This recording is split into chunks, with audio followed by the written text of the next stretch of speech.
Boa tarde para você que acessou aqui o webinar Visão Agro, a Visão Agro Live, né? Eu sou Alex Marral, sou diretor da Visão Agro e coordenador geral do Prêmio Visão Agro.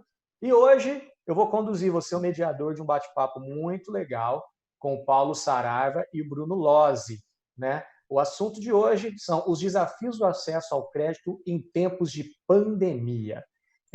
Realmente é um desafio. Conseguir o melhor financiamento, prazo para pagamento, juros baixos, estratégias para superar as crises econômicas. Somos bombardeados de informações diariamente, e às vezes informações que até se contradizem, mas na hora de conseguir os benefícios bancários aí que está uma das maiores dificuldades para o empreendedor brasileiro. Por isso, a Visão Agro convidou o Paulo e o Bruno para debater o tema, os desafios de acesso a crédito em tempos de pandemia, que vai ser conversado agora. Antes da gente dar início, eu quero cumprimentar o Paulo. Boa tarde, Paulo, tudo bom contigo? Boa tarde, Marral, tudo bem? Prazer estar aqui com vocês, parabenizar pela iniciativa. Perfeito. O Paulo Saraiva, ele é fundador da PS7 Consultoria, Pesquisa e Inovação, também é consultor especialista em projetos de financiamento e operações BNDES e apuração de conteúdo local, focado no segmento de máquinas, equipamentos, linhas, sistemas eletromecânicos, sistemas de automação e plantas industriais. O Paulo Saraiva, ele é formado em técnico mecânico pelo Centro Federal de Educação Tecnológica de São Paulo, administração e gestão de negócios pela Facert, tem especialização técnica em comércio exterior pela Export Manager e também MBA em gestão empresarial pela Universidade Cândido Mendes do Rio de Janeiro, tá bom? E também estamos aqui com o Bruno Lozzi, que é superintendente comercial do SPC Brasil. Boa tarde, Bruno, tudo bom? Boa tarde, Marral, tudo bem? Prazer estar com vocês aqui nessa tarde. Eu que agradeço, Brunão, fica à vontade. E eu vou apresentar para vocês o Bruno. O Bruno, ele tem especialização em gestão estratégica de varejo pela USCD, que é a Universidade da Califórnia, em San Diego, MBA em gestão de marketing pela Escola Superior de Administração, Marketing e Comunicação, graduado em administração de empresas pela FPU, Faculdade Politécnica de Uberlândia, mais de 17 anos atuando no mercado de crédito e cobrança, além do SPC, atuou em empresas como Souza Cruz e Algar Telecom. Atualmente é responsável pela área comercial do SPC Brasil. Pois bem, a gente vai começar agora esse bate-papo. Eu já quero, mais uma vez, agradecer a presença do Paulo Saraiva e do Bruno Lozzi. Eu acho que esse tema é um tema que, quando a gente ficou aqui internamente, né, a nossa equipe aqui da Visão Agro, a gente foi debater, escolher os temas que seriam abordados no webinar, e a gente entendeu que como conseguir crédito nesse período. Esse é um período realmente que não é fácil não vou nem falar no Brasil, mas não é fácil mundialmente o que tem acontecido hoje, e as empresas têm sofrido muito economicamente. Não é apenas o cidadão comum, né, que já sofre, né, tanto que o governo até fez alguns programas para poder alcançar as pessoas mais necessitadas, mas o empresário também tem vivido dias difíceis, conturbados nesse ano de 2020. E por isso a gente vai falar um pouco sobre como os desafios para poder alcançar crédito em meio à pandemia, né? Eu já quero iniciar fazendo uma pergunta, e eu vou, tanto o Bruno quanto o Paulo, fiquem à vontade para me responder, que é esse: qual a importância de você ter crédito num momento como esse, né? Eu sei que não é fácil, devem existir algumas empresas que estão passando por esse período, às vezes tinha uma reserva de emergência, mas tem muita gente aí que não teve reserva e está precisando muito de crédito. Então, qual que é a importância de ter crédito num momento como esse? Eu vou começar com você, Paulo, e depois eu vou fazer a mesma pergunta para o Bruno. Fica à vontade. Não, legal. É um tema muito importante para o momento que a gente está vivendo. Só que até a experiência que a gente tem aqui na empresa, Marral, o crédito a gente sempre busca sempre busca ele de forma planejada, tá? Então, todo o trabalho que a gente faz de background é justamente para você conseguir se planejar para quando você for precisar do crédito. E agora isso mudou, né? Então, a situação, ela inverteu. E a gente sempre prezava aqui, gente, vamos tentar, na medida do possível, planejar esse crédito. Se a empresa vai fazer algum investimento, alguma ampliação, vai abrir um novo negócio. É lógico, no dia a dia, as empresas também têm necessidades esporádicas E o trabalho nosso é sempre esse, de estar tentando deixar toda a documentação da empresa preparada para quando ela precisar. Só que agora, essa situação da pandemia, ela veio de surpresa, ninguém esperava, né? E o Bruno sabe até falar mais do que a gente. Quando chega o mercado financeiro, ele não gosta de imprevisibilidade. Então, o ambiente que nós mais temos hoje é esse, uma incerteza.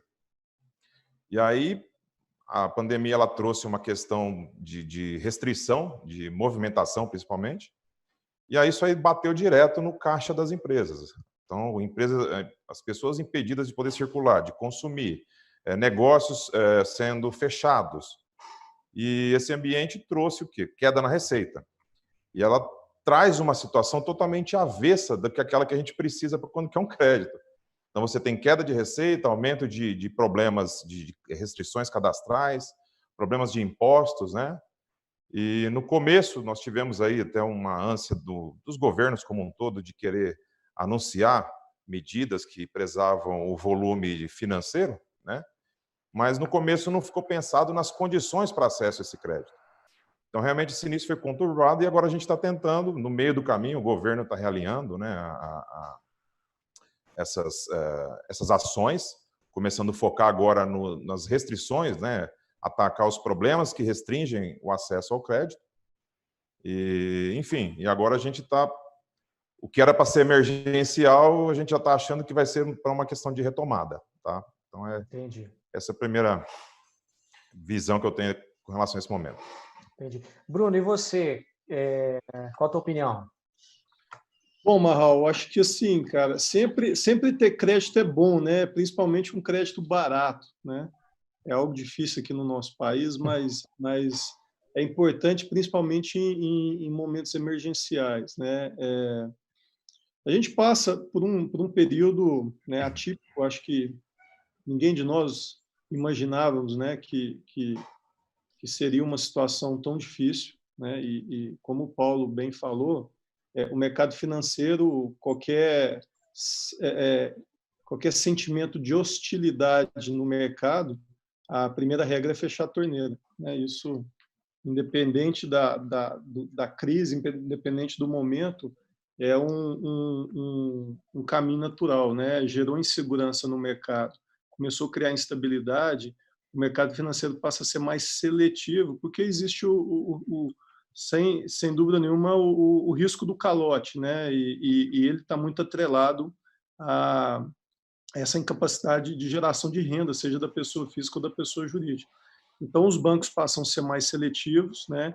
E talvez aquela pessoa, né, que nunca precisou recorrer a uma linha de crédito, no momento que mais precisa, ela passa a ter o crédito negado, justamente por essa falta de histórico, e esse momento que o mercado financeiro, né, sempre onde há instabilidade, ele começa a fazer suas restrições. É natural, né? O mercado de crédito, ele é um mercado de análise de risco. Então, a gente, obviamente, a gente está no momento, seja pessoa física ou jurídica, né, que a gente tem um risco exponencial do default, né, que a gente fala do atraso. Então, nós estamos vendo aí no noticiário empresas fechando, empresas diminuindo seu faturamento, né, segmentos praticamente há 4 meses, né, sem gerar fluxo de caixa. Quando a gente vai para a pessoa física, recordes de desemprego, né, empresas suspendendo contratos. Enfim, então são informações, né, que eu tenho certeza que gera insegurança, né, para o mercado financeiro, que é quem realmente é a mola propulsora desse mercado. Então, é natural que as torneiras começam a ser fechadas e aquele acesso, né, farto, que em alguns momentos a gente vivenciou, né, sobrando dinheiro aí para se emprestar a juros de 10%, 12% ao mês, né, a gente passa por uma situação diferente.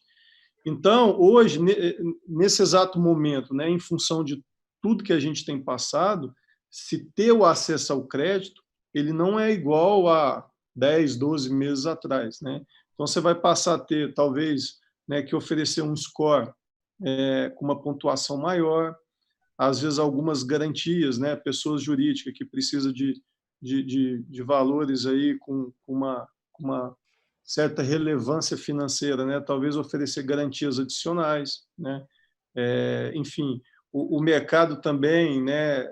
O risco do mercado, por mais que a empresa esteja ainda ali, né, inserida, mas o banco ele passa a fazer uma análise de risco de negócio do mercado para saber se esse segmento ele é um segmento promissor após pandemia. Enfim, então é uma série de fatores, né, que principalmente aliado a esse risco e instabilidade econômica que a gente vive, faz com que, né, as torneiras dos bancos sejam fechadas. E a gente tem algumas, né, hoje, advindo aí dessa transformação digital, temos algumas fintechs, algumas startups que são alternativas, principalmente às pessoas físicas, né? Mas aquela que tem um apetite maior ao risco, né?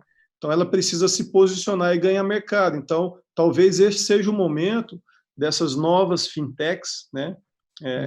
Que hoje já é uma realidade, não é mais uma promessa. A gente tem grandes fintechs hoje, né? Ainda assim participando com fatias pequenas do mercado, mas com potencial, né, de ter maiores participações. Talvez esse seja o momento, né, das próprias fintechs mostrar a que vieram, né, e em nichar talvez aí segmentos de maior risco, né, começar a absorver tanto essas pessoas físicas quanto as pessoas jurídicas que não está tendo acesso ao crédito tradicional dos bancos, né, começar a ofertar linhas de crédito para esse segmento. Então, assim, a gente sempre fala, né? Eu estava até hoje de manhã participando de uma live com o pessoal lá do Ceará, né? Eu até fiz um posicionamento. Nós temos 3 certezas. A primeira é que vai passar. Não sei se no final do ano, se é ano que vem, se vai ser daqui a 2 anos, mas a gente sabe que vai passar. A segunda é que vai gerar aprendizados, né? Não tenha dúvida. A gente está aqui hoje, talvez, participando do modelo, né, que foi um aprendizado gerado em função desse problema que a gente está passando, né? Talvez aqui a gente estaria fazendo um workshop presencial, né, que é o tradicional, né?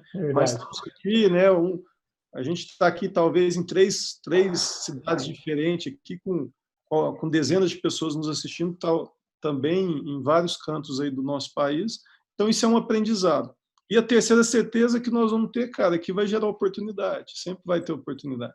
Né? A gente vai ter empresas, né, pivotando seus modelos de negócio, algumas infelizmente fechando, e outras nascendo aí em meio à crise para oferecer produtos e soluções para esses mercados que não estão assistidos. Quem sabe talvez seja uma fatia, né, um perfil de pessoa física ou jurídica que hoje não tem acesso ao crédito, que talvez daqui a pouco tenha acesso a uma fintech. Enfim, então, acho que diante dessas 3 certezas aí, a gente tem que caminhar para frente. Muito bom, muito bom. Queria comentar que nesse momento a gente está com 211 telespectadores assistindo a gente simultaneamente, tá? Inclusive falar que você que é telespectador que está acompanhando a gente aqui, é web espectador, né? Porque a gente está na internet, que está acompanhando a gente aqui, pode mandar sua pergunta aqui na aba que fica à direita aqui da tela, que a gente vai escolher algumas e a gente vai estar colocando para os nossos convidados, tá bom? Ô Paulo, você é especialista, né, em acesso a crédito no BNDES, né? Você é um cara que conhece muito o BNDES e se especializou em cima desse tipo de crédito. E eu quero saber de você quais são os reais requisitos, né, pelo menos os mínimos, para uma empresa acessar os recursos do BNDES hoje. Mudaram muita coisa nesse período ou continua igual era antes? Está mais flexível? Não, mudou. Mudou sim, até em função da situação de pandemia, né? O trabalho que a gente vem fazendo com os clientes, a gente trabalha, para começar, só para situar, um nicho que fica entre empresas fabricantes de máquinas, equipamentos, sistemas e indústrias. Então, nós atuamos no meio dessa negociação. Só que, assim, a questão que é comum para qualquer segmento de mercado são os pré-requisitos do BNDES, né? Então, sempre, quais são eles, né? A regularidade fiscal. Então, se tratar de recursos do governo, né, ele exige uma contrapartida que você esteja em dia com os impostos. A regularidade cadastral, seja uma operação direta ou indireta do BNDES, você tem que ter um bom score, você tem que ter um bom nome, você tem que ter uma boa capacidade de responder com os compromissos que você assumiu.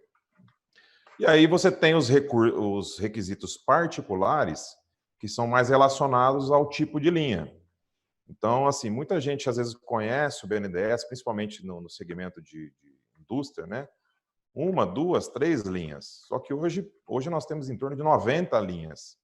E cada linha ela tem um perfil, tá? Para um público, para uma situação.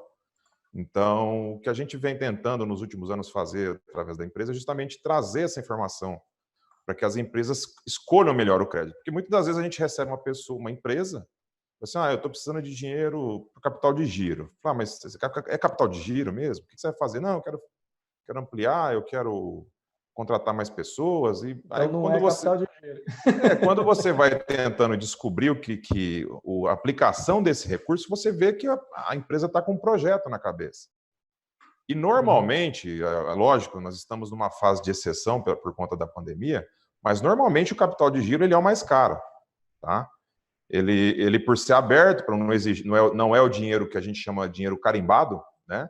Que você tem que pegar para aplicar em determinado recurso e depois provar isso. Mas tirando essa condição que nós estamos hoje, quanto mais preciso você for, melhor você vai conseguir um crédito numa melhor condição. Então, basicamente, as empresas elas têm que atenderem esses requisitos, tá? Como eu falei, como a gente entrou numa situação de calamidade pública, né, com o decreto que teve lá no NMA durante o mês de março, se eu não me engano, isso aí mudou muita coisa, tá? Então, continuam-se ainda as linhas, né, de projetos. O sistema BNDES ele mantém todo esse processo ativo e algumas flexibilizações elas também atingem essas linhas para investimento, porque na realidade o princípio do banco, né, é emprestar para desenvolvimento, tá? Menos para pagar fogo, tá? Só que como surgiu essa necessidade, o que ficou discutindo foi justamente isso. Então o Bruno comentou, numa situação de quando o crédito está retraído, né, os bancos, o sistema financeiro vê uma situação de risco, ele vai aumentar as exigências, tá? E aí até numa opinião minha que no começo foi muito conturbado justamente por isso, porque teve a preocupação, pelo menos no primeiro momento, de anunciar, marcar posição, né? Vamos liberar tanto de crédito aqui, vamos liberar prorrogações, só que esse crédito não estava chegando, né? E aí, discutindo, e aí cabe aqui um destaque, o papel que foi importantíssimo nesse momento, das entidades de classe, que muitas das vezes eu acompanho a BIMAC, nas pesquisas, nas sondagens, a Fiesp, Ciesp, que eles fazem sondagem com os fabricantes, com as empresas, e é difícil ter o feedback, ter o retorno, tá? Mas eles forçaram nesse período o feedback, principalmente dos principais problemas para acesso ao crédito. E através do resultado dessa sondagem, eles começaram justamente a falar, gente, o volume é importante, mas hoje não é o principal problema. As empresas não estão conseguindo chegar, principalmente naqueles que são nas operações que a gente chama de operações indiretas, no qual, como é que funciona? Basicamente, para vocês entenderem, o BNDES empresta o recurso que é do governo para um banco, como o BNDES não tem agência, a capilaridade das operações do BNDES é através dos agentes bancários. E aí o agente bancário, normalmente, ele que assume o risco perante o BNDES.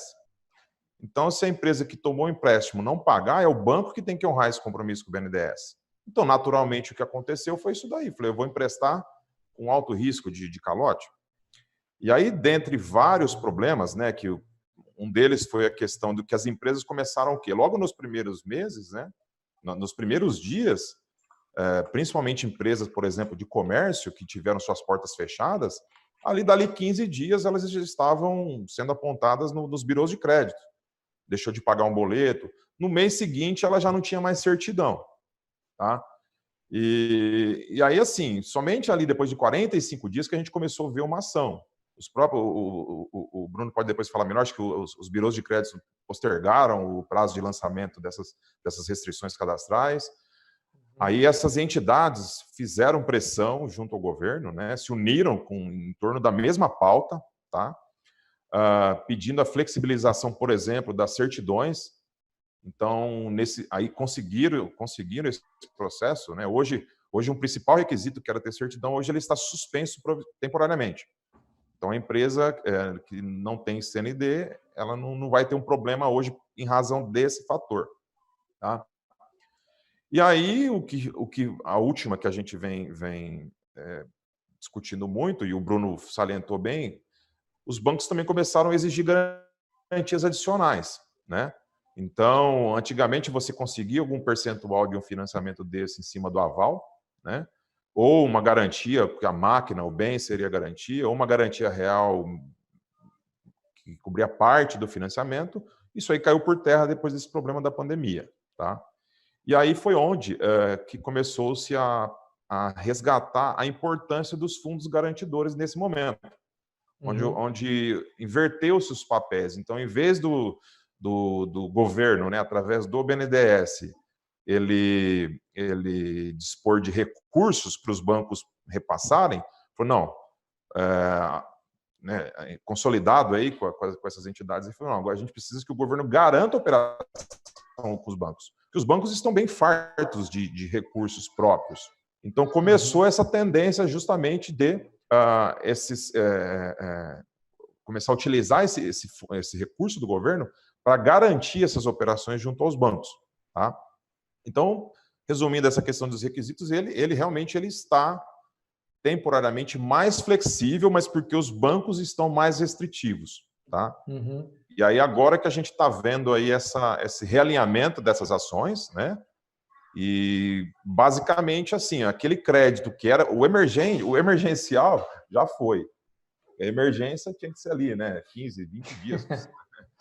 Acabou. Então, assim, está chegando agora o que era emergencial, né? Por conta justamente desses entraves. Então, acho que todo mundo faltou realmente uma coordenação global, mas eu acho que todo mundo fez um pouquinho, então, por exemplo, os birôs de créditos ampliaram o prazo para negativação, a Febraban, através dos bancos, aí eles começaram só que assim, eram ações isoladas, e o que a gente precisava é justamente ter um pouquinho de ordenação, e agora, isso está começando a acontecer agora, né? Então, esses requisitos estão mais flexíveis no momento de mais restrição, né? De quem garante essa operação, de quem assume o risco dessa operação. Entendi. O Bruno, eu estou acompanhando aqui o pessoal, os comentários. A pergunta, eu acho que umas 4, 5 pessoas mandaram a mesma pergunta. Como conseguir um bom score? Porque aconteça o que acontecer, todo mundo quer estar bem. Todo mundo quer, tanto na pessoa física quanto na pessoa jurídica. Existem... O que é analisado para ter um bom score? O que deixa a empresa com um bom score? E quais são as bobeadas que às vezes a gente dá que deixa a gente com um score mais baixo? Cara, isso é engraçado, né? Tem sido uma cobrança frequente até da própria família, né? Às vezes eu chego para almoçar aqui na casa da minha mãe e tá me achando, como é que eu faço para melhorar meu score? E assim, acaba sendo uma dúvida geral e a gente passa, e eu sempre falo, olha, score, você não vai no supermercado comprar um score 800, 900, score você tem que construir. Se fosse fácil assim, né, todo mundo teria bons scores. Mas é uma dúvida, acho que o conceito score é um conceito que culturalmente está ainda, né, disseminando no Brasil. Acho que a gente tem, fora alguns países, né, onde o cadastro positivo já está rodando há algum tempo, já tem uma cultura, e aí os consumidores já são mais familiares ao conceito do score. Mas até pouco tempo aqui no Brasil a gente tinha o famoso consta e nada consta, né? Exato. Você consta? Não, nada consta. E, pô, seu nome está negativado, tá... ou o nome sujo e o nome limpo, né? Essa também era uma grande diferenciação. Então, aquele ali está com o nome sujo. Era quase que um X na testa lá, né? O outro ali está com o nome limpo, né? Verdade. E agora a gente está saindo dessa transição, né? Desse modelo para um modelo de score onde se constrói o score. Eu sempre falo, até de uma forma mais simples, para a gente poder entender, você imagina que o nome sujo, o nome limpo ali, a gente é uma fotografia, é uma foto do momento, né, do Marral, do Paulo, do Bruno. Então, as empresas vão lá e faz uma consulta ao SPC, Serasa, enfim, qualquer birô, e vê uma foto do dia. Então, você tem a fotografia. O score e o cadastro positivo, você assiste o filme do Marral, do Paulo Saraiva e do Bruno, né, de toda a jornada e a experiência, né, do consumidor, seja ele pessoa física ou jurídica, da história, né, da experiência com crédito. Então, muita gente fala, poxa, Bruno, mas eu só compro no cartão de crédito, eu não vou lá na Casas Bahia, não vou lá pegar um carnezinho, então como é que eu faço para melhorar? Eu falo, ó, continua pagando em dia seu cartão de crédito. Ou, né, continua pagando em dia a sua conta do celular. Por quê? Porque nessa transição a gente sai desse momento consta e nada consta e vamos para o filme. Então, o filme, não basta você estar bonito só aqui na frente, aqui na hora de fazer a live, né? Você tem que construir, porque ali você vai passar a ter acesso de toda a sua jornada. Então, qual que é a sua média de atraso, né? Se você paga pontualmente, se não paga pontualmente, quantos dias que a sua média de atraso, você está pagando a escola do seu filho em dia, né? E aí você vai construindo um bom score. Então, o score, ele né, sempre pagamentos pontuais, né? Sempre a adimplência vai fazer com que a sua nota seja maior, e você vai perdendo pontos à medida que você vai sendo incluído no SPC, vai atrasando as contas. Então, isso são fatores que diminuem seu score. Então, ter um bom score é pagar sempre em dia, né? Ou minimamente ali, né? Atrasar poucos dias e evitar ao máximo, né? Porque a gente sabe que tem fatores alheios à nossa vontade, principalmente nesse momento, pessoas que compraram lá no Natal com a intenção de pagar, mas infelizmente, né, por conta da pandemia, né, perderam seu emprego ou tiveram sua renda reduzida, hoje ele está inadimplente, mas não por má fé. Ele é um inadimplente, né, ocasional, que um fator alheio à sua vontade, né, fez com que, nesse momento, ele se tornasse inadimplente. Então, o modelo matemático, ele vai descaracterizar algumas coisas para não deixar que uma situação como essa, então, a vida inteira construindo ali um bom score, num momento como esse, vai lá e derruba a sua nota, né? Então, a gente consegue discriminar no modelo matemático também situações, né, ocasionais que levaram aquela pessoa e não é um devedor contumaz. Então, evitar ao máximo, né? Porque se você tiver entradas ao SPC de forma contumaz, ali vai caracterizando um perfil de devedor, né, recorrente. E aí seu score sempre vai ser menor. A partir do momento que você vai pagando em dia, se você não compra lá no carnê da Casa Bahia, mas tem o cartão de crédito, paga pontualmente o cartão de crédito, isso vai contribuindo também para que a sua nota ela seja elevada. Então, Marral, não tem uma fórmula mágica nesse de ter um bom score. É uma construção, e essa construção ela tem que ter principalmente fatores que vão acrescentar, que é o pagamento pontual, né? Não atrasar, não ser recorrente às entradas aos birôs de crédito. Enfim, com isso você vai construindo uma nota boa, né? É verdade que quando uma empresa, ou seja, um CPF, ele é consultado várias vezes, isso diminui o score? Por exemplo, um cara que vai fazer, enfim, tentar um financiamento, ele tenta em várias instituições, aí existe um grande número de consultas, isso afeta o score?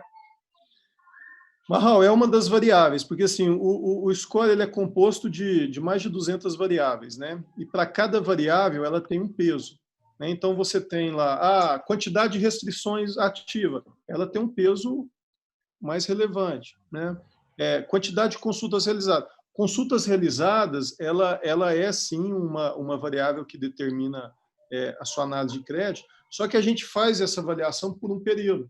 Se você tem uma frequência recorrente de consulta, a gente entende que o Marral é um cara ativo no mercado, né, tomando e honrando as operações.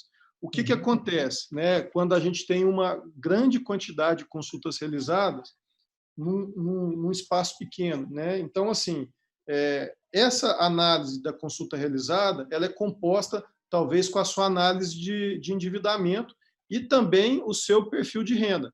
Então, se o Marral, dando um exemplo hipotético aqui, tem um rendimento mensal, né, por exemplo, R$ 5.000 por mês, mas ele está tomando financiamento em várias consultas, na Caixa, no Banco do Brasil, no Santander, no Itaú, no Bradesco, e o seu endividamento ele já é 3, 4 vezes maior do que sua renda mensal, o modelo vai entender que é uma possível fraude, né? Então, o Marral, que tem uma capacidade de pagamento no valor X, já está tomado 4 vezes o valor, né, de pagamento mensal, e tem uma série de consultas recorrentes de instituições financeiras num curto espaço de tempo. E isso nunca foi observado antes na sua trajetória, né, de consumidor a crédito. Então, isso o modelo matemático liga o sinal de alerta e fala, olha, né, existe uma possível fraude por conta não só da consulta realizada, mas do valor que você está tomando de financiamento versus a capacidade de pagamento que você tem.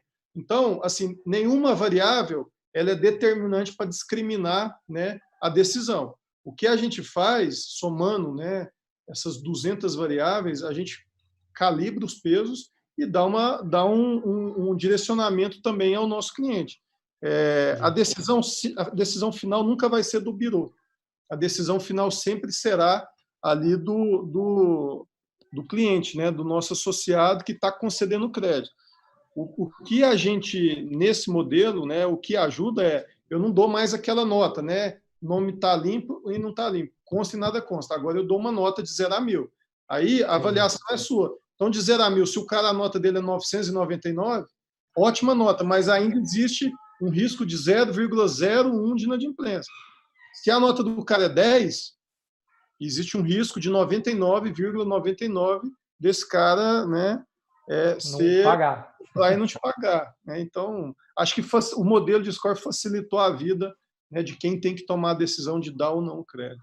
Entendi. Olha, deixa eu aqui citar o nome de algumas pessoas que estão participando aqui com a gente. Gilberto Pereira, Janaína Mota, Leandro Sanches, Iago Tales, Thiago Luiz, Lucas Montovani, André Reis, Luiz Carlos Gonzalez, Coelho Gonzalez, João Luiz Coelho Gonzalez, entre outras pessoas aqui, Vinícius Silva. Muito obrigado aí pela participação de vocês, pessoal que tem participado aqui, enviado perguntas. Tem 2 perguntas aqui que eu achei legal, eu vou estender aqui para vocês. Uma eu acho que vai mais para o Paulo e a outra eu acho que vai mais para o Bruno. Eu vou começar com essa primeira aqui, do Leandro Sanches. Empresa que não tem CND pode conseguir empréstimo neste período de pandemia? Eu acho que essa pergunta qualquer um de vocês dois pode responder, mas eu vou pedir para o Paulo responder, analisando o sentido BNDES. E, Bruno, se você quiser depois comentar, no geral, fica à vontade. Quem não tem CND, Paulo Saraiva, acho que você falou alguma coisa parecida agora há pouco, né? Isso. Está mais flexível, né? Está mais flexível, mas é questão de momento, tá?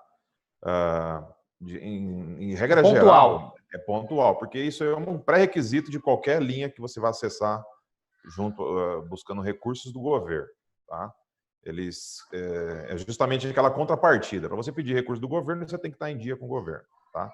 Aí cabe um parênteses que muita gente fala assim, mas eu tenho uma dívida, só que ela está parcelada, ela está no refis, aí você tá valendo, né? Que a gente chama da CND positiva com efeito de negativa. Agora, se você tem essa dívida, ela foi para o cadinho, ela já está sendo judicial, ela já está indo para uma esfera judicial, e você não consegue emitir a certidão, que a CND é a certidão negativa de débitos. Aí realmente ela é um problema. Então, pensando num cenário sem pandemia, isso é um pré-requisito extremamente importante, tá? Agora, como eu falei, a gente entrou no estado de calamidade pública e muita gente entrou com problemas de CND agora. Só que assim, quando colocou-se essa regra de dispensar provisoriamente a CND, ela vale para empresas que já estavam lá atrás sem essa CND. Então, ela é uma regra geral. Então, assim, ela fez parte de uma série de outras medidas de flexibilização, tá? Então, teve a CND, Recentemente, nós tivemos também uma redução no custo da IOF, que é o imposto que incide sobre essas operações financeiras, que está zero, né? Então, o que tem que ficar atento é justamente ao período, né? Então, assim, todas essas linhas, tudo quando a gente fala de programas de governo para financiamento, ela tem um volume de financiamento e um prazo. O que acabar primeiro, então, você não vai conseguir mais protocolar novas solicitações. Então, nós temos hoje vamos chamar de janela. Tá? Se eu não me engano, a medida provisória ela vai com essa prorrogação, se não me engano, até setembro. Tá? A da IOF ela foi até agora, semana passada, mas já foi prorrogada por mais 2 meses. Então, é importante sempre estar atento a essas prorrogações, mas no momento, a gente tem que sempre responder com relação ao momento. Hoje não está sendo solicitada, tá? Lembrando que, infelizmente, a gente tem um sistema tributário extremamente complexo, diversos impostos, tá? A única pendência de impostos que impede você conseguir, você pode estar devendo, teoricamente, diversos impostos, mas o INSS não. Então, tem como eles checarem o recorte do INSS, tá? Então, o INSS ele tem que estar em dia, senão você não consegue. Agora, para os demais impostos, está provisoriamente suspenso. Perfeito. Em função da pandemia. Perfeito. O Thiago Luiz, ele escreveu assim: existe uma flexibilização maior de acesso a crédito para as empresas pequenas e médias? Bruno, existe alguma coisa assim nesse sentido? Ou para as grandes também existem algumas medidas? Sabe me responder? Eu acho que, assim, apesar de ter, né, no discurso, acho que o Paulo Guedes, o nosso ministro da Economia, ele tem falado bastante aí sobre, né, flexibilizar algumas linhas e ajudar principalmente micro e pequenas empresas, né? Mas o que a gente tem percebido é que o discurso ele é positivo, mas na prática não tem acontecido isso quando o cara vai lá e tem o crédito negado, né? Então, assim, às vezes existe um hiato muito grande aí sobre o desejo do governo, mas, de fato, quem opera ali. E sempre o pequeno e o médio, principalmente se tiver ainda num segmento que tem um risco, né, pós-pandemia, aí ainda de tracionar ainda mais lento, assim, talvez ele vai ser prejudicado. O Paulo comentou aí sobre as certidões, né, é interessante, tramitou no Congresso, logo no início do estado de calamidade, uma lei foi apresentada por uma deputada para suspender os registros dos birôs de crédito, né?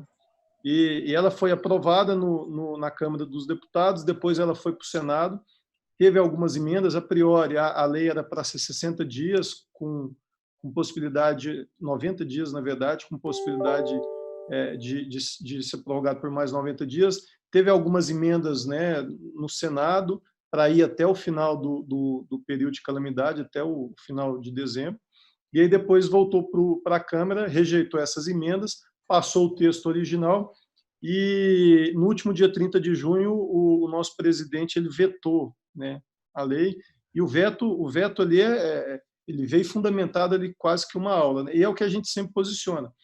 Às vezes pode ser que alguém ache que é uma ação que vai beneficiar, né, seja o micro e o pequeno. Então, o presidente vetou esse projeto de lei, né, justamente com efeito contrário do que muitos achavam, né, que poderia ser uma lei que iria beneficiar o consumidor que perdeu seu poder de renda.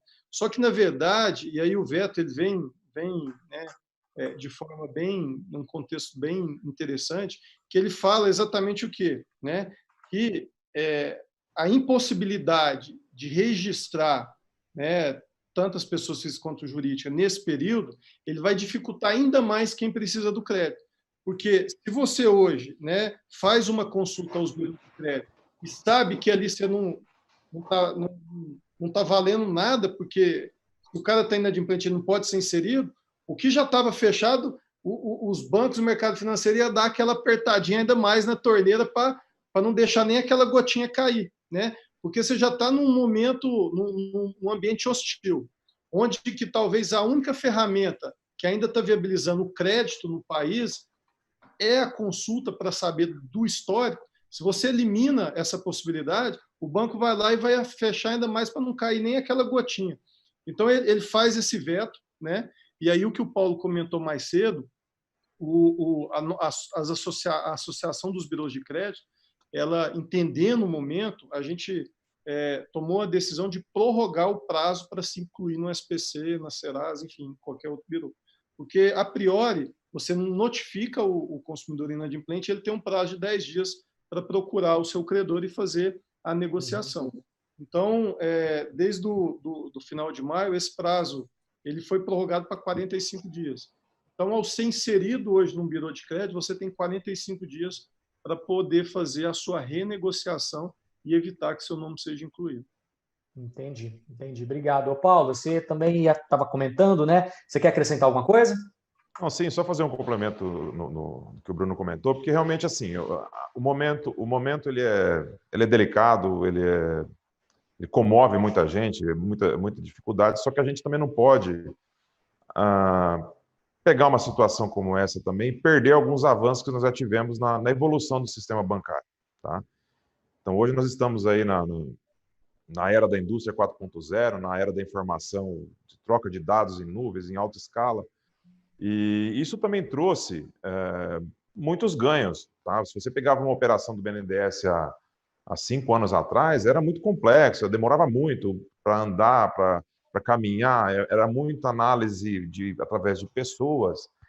E à medida com que o sistema bancário foi evoluindo, o BNDES também, os bancos como um todo também, e justamente tudo aquilo que envolve a troca de informações para você conceder um bom crédito, né? Então, se a gente também usa o pretexto da pandemia para, enfim, porque não existe, não tem como se esconder hoje, tá? Então, a gente tem muito problema, às vezes, da empresa que vem procurar a gente numa situação que tá com apontamentos, está negativada, tudo, e aí, infelizmente, às vezes ela cai num golpe daquelas empresas que prometem limpar nome, ou que um processo judicial que suspende, o mercado, o Bruno sabe falar precatório. Precatório, é muita coisa que aparece, e na fragilidade do momento, às vezes os empresários, como também acontece BNDES, tá? Então, os problemas que tiveram muito no passado, alguma coisa que intermediários se aproveitaram da situação. Então, acho que vale também o momento para falar para as empresas tomarem muito cuidado, tá? Que na fragilidade é onde acontece realmente as empresas caem em qualquer golpe.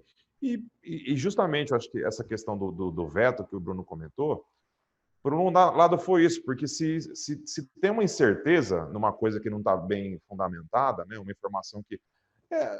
a decisão dos bancos que vão conceder crédito vai ser a pior. Eles vão restringir. Na dúvida, eles restringem. Não tem essa questão de, na dúvida, vai abrir a torneira. É pior.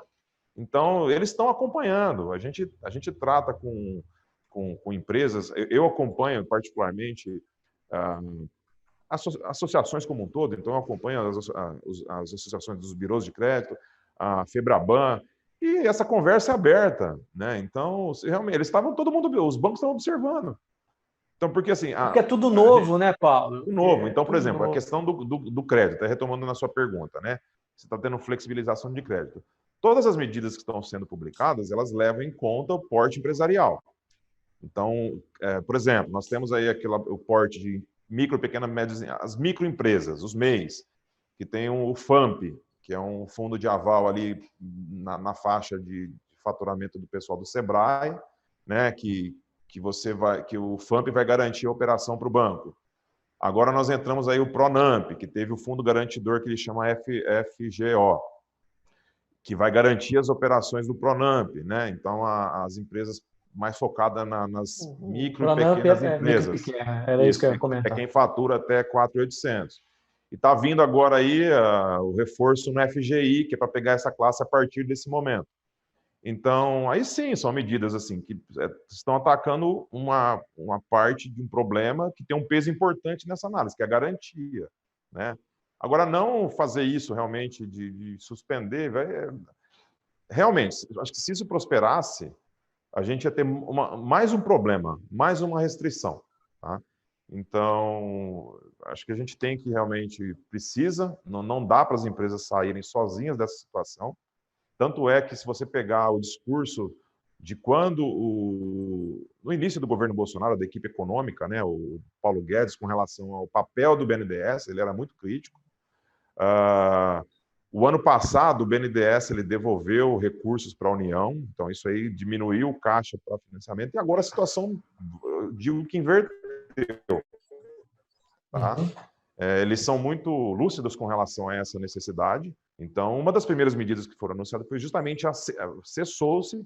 Eu até já aproveitaria, né, quando o Paulo voltar, vou até comentar aqui. Ano passado liberou uma linha de crédito muito boa para empresas provedoras para ampliarem, né? Eu fiquei sabendo disso e acompanhei. Ô Bruno, já vou aproveitar, já vou te mandar uma pergunta, então. A gente comentou sobre o cadastro positivo. Esse cadastro positivo para empresas já existe? Porque eu tenho visto muitas pessoas perguntando como que eu aumento meu score. A gente já falou sobre isso aqui hoje. Também já entendemos que não é do dia para a noite, né? São passos. Mas o cadastro positivo que existe para pessoa física já existe para empresa, para pessoa jurídica também? O SPC oferece esse serviço? Como funciona? Já sim, Marral, e coincidentemente hoje está completando um ano, tá, da sanção da lei. Dia 9 de julho de 2019 foi, de fato, foi o primeiro dia operacional. Então, já existe para pessoa física e para pessoa jurídica, né? Cadastro positivo, na verdade, a gente fala desde 2011, quando o PL foi aprovado, só que ele foi aprovado com aquele modelo de lei do opt-in, né, que as pessoas tinham que autorizar a entrada, enfim, e tivemos aí, ao longo de alguns anos, né, uma relevância muito pequena, porque como é que você... Pô, até esses dias atrás, todo mundo tinha medo do SPC e da Serasa, né? Como é que agora a gente desconstrói toda essa preocupação falando que o SPC e a Serasa agora vai ajudar vocês a construir e realizar seus sonhos, né? Então, assim, o posicionamento da marca, naquele momento, era um posicionamento muito... né? Você vai para o SPC, é punitivo, né? Então, as pessoas corriam para pagar para não falar que tinha um nome no SPC.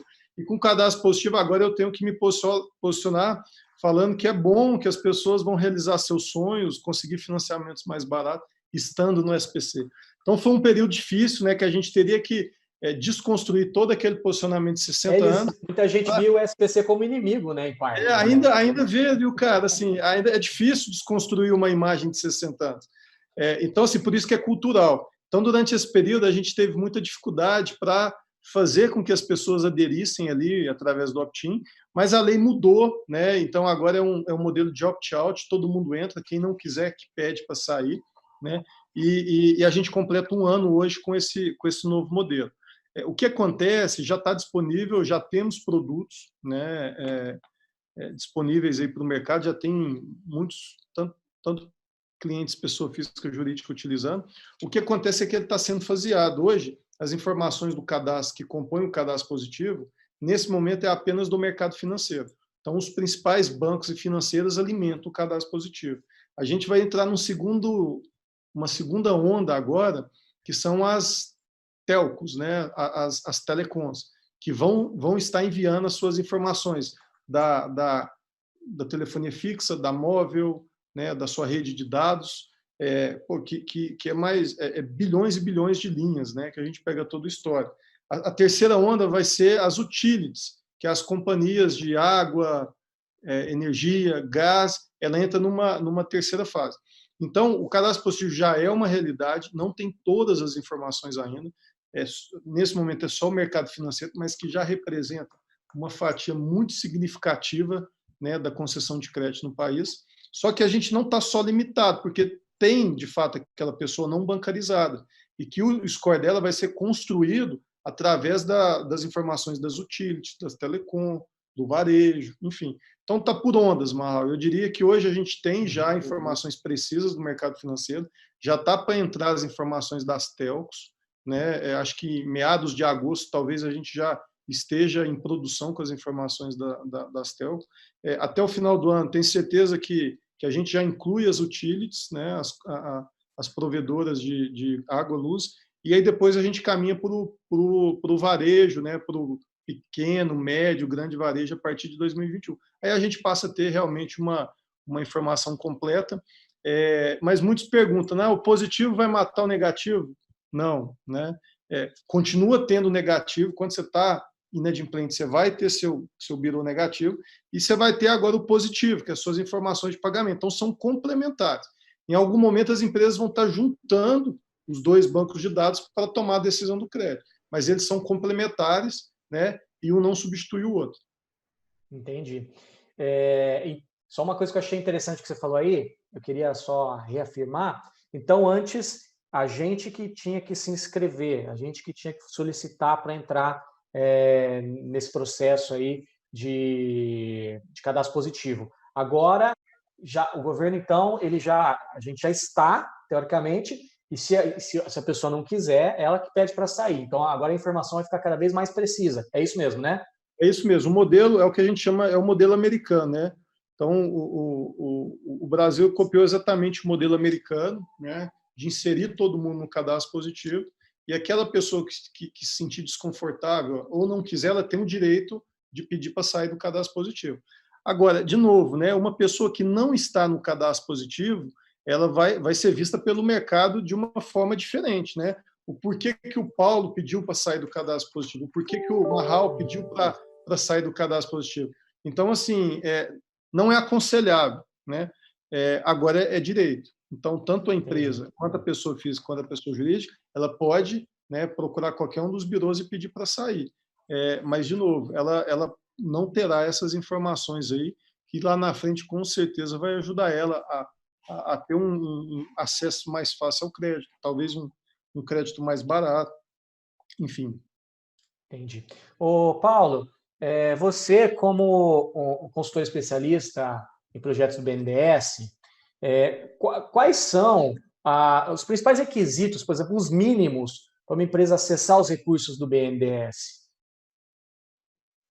Os requisitos básicos são, a gente até repassando aí o que é. Você tem uma regularidade fiscal, né? Sempre lembrando, numa condição não pandemia, né? Você ter regularidade fiscal, você ter regularidade cadastral, porque a maioria, mais da metade dos financiamentos repassados pelo BNDES são através de outros agentes financeiros. Então, quem vai assumir o risco, ele quer estar confortável para poder estar junto com você nessa operação, tá? E a outra parte, que aí é quando a gente vai entrar na questão do custo, é realmente entender como é que funciona esse sistema. Porque é aquilo que eu falei, para cada necessidade tem uma linha, tá? Então, justamente quando a empresa vai querer fazer o empreendimento, né, que é o caso mais amplo que tem, às vezes você pega um financiamento lá e ele tem várias linhas.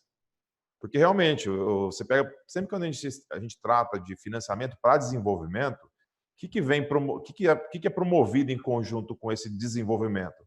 Uma questão de amenizar um problema ambiental, de você pôr em prática um projeto que, além de ele te trazer um ganho econômico, ele também vai auxiliar do ponto de vista do meio ambiente, um projeto que ele vai economizar energia, que ele vai preservar ou melhorar os recursos hídricos, né?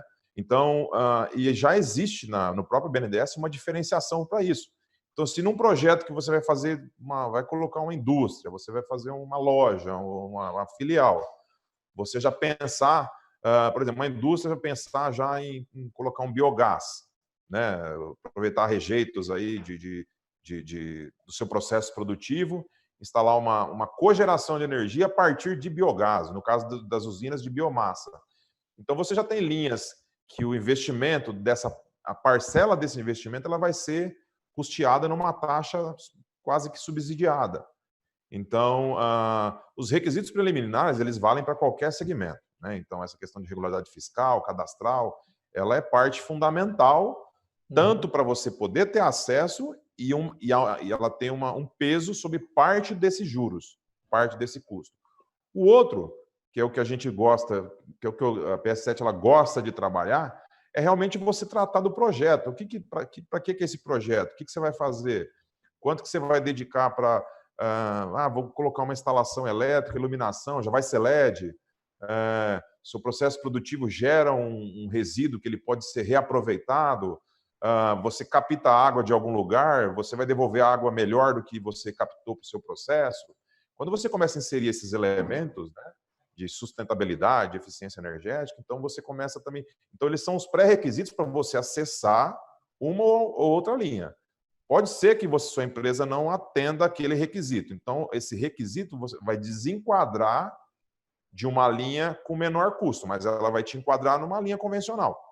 Então, sempre que a empresa tem práticas, né, então a gente justamente separa esses requisitos, né? O que são os requisitos financeiros, cadastrais e tributários, né?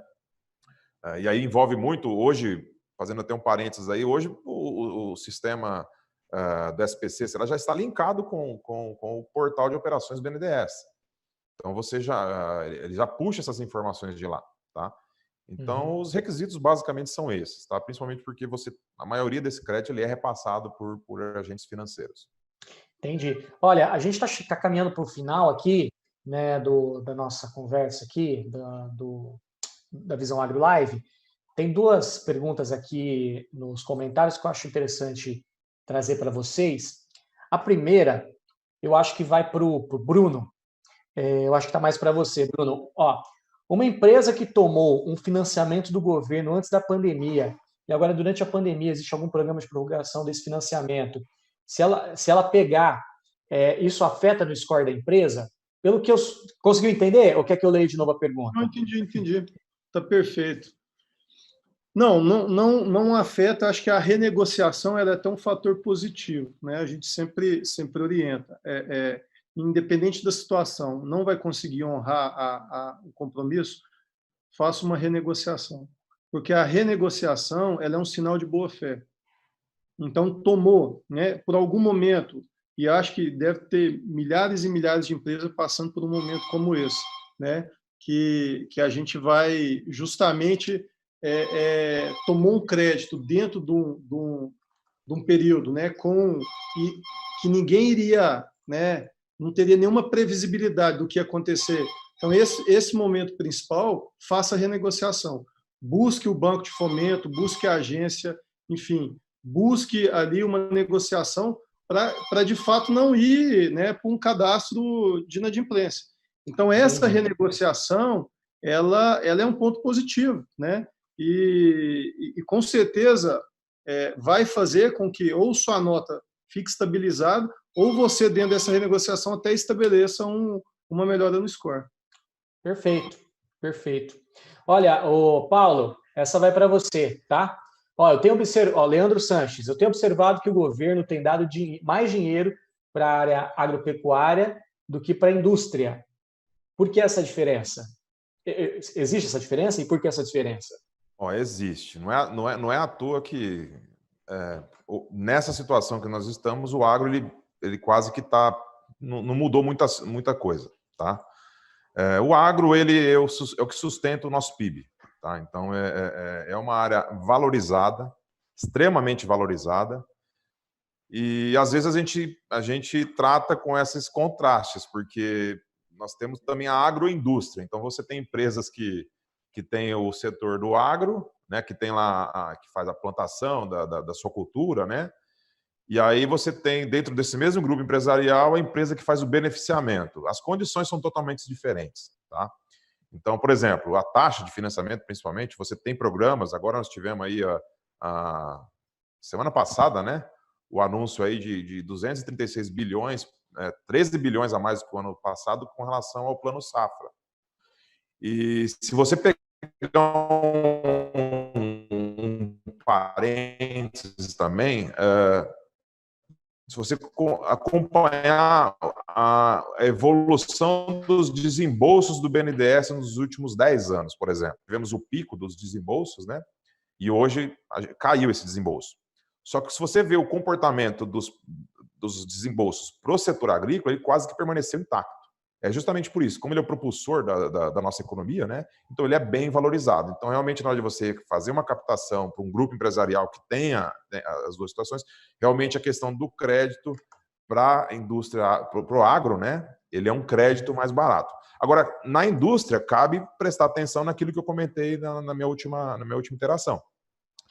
Se a indústria está fazendo um investimento que nesse investimento global ela vai aplicar algumas questões relacionadas à eficiência energética, a questões de sustentabilidade, melhoria de recursos hídricos, a empresa ela tem que prestar atenção, porque existem créditos bem similares, inclusive, ao custo do que é um crédito agrícola hoje, por conta de uma característica do projeto dela.